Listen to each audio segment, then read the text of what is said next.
eşrafından Sipahi Yakupoğlu Oruç vefat etmiştir. बिस्मिल्लाहिर्रहमानिर्रहीम अस्सलाम वालेकुम। बारबरोसा के अगले एपिसोड में आप लोग देखेंगे कि बाबा रोज़ शहीद हो जाता है और सिकंदरिया की मस्जिद में ऐलान होता है कि सिपाही याकूब के बेटे बाबा रोज़ इंतकाल कर गए हैं। उनकी नमाज जनाजा असर की नमाज के बाद सिकंदरिया मस्जिद में अदा की जाएगी।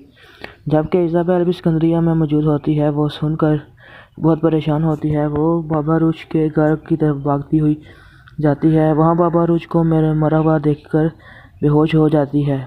बाबा रोज़ का भाई इसहाक को जब बाबा रोज़ के मौत का पता चलता है तो वो चीखता चलाता है और कोमे में चला जाता है। फिर माँ उसे कहती है कि मैंने 2 बेटे पहले ही शहीद हो चुके हैं, अब तीसरा भी शहीद हो गया है। अल्लाह हमें इसका अजर ज़रूर देगा, हमें सब्र करना चाहिए। जबकि खिज़र और इलियास भी बहुत परेशान होते हैं और अपने भाई इसहाक आका को समझाते हैं।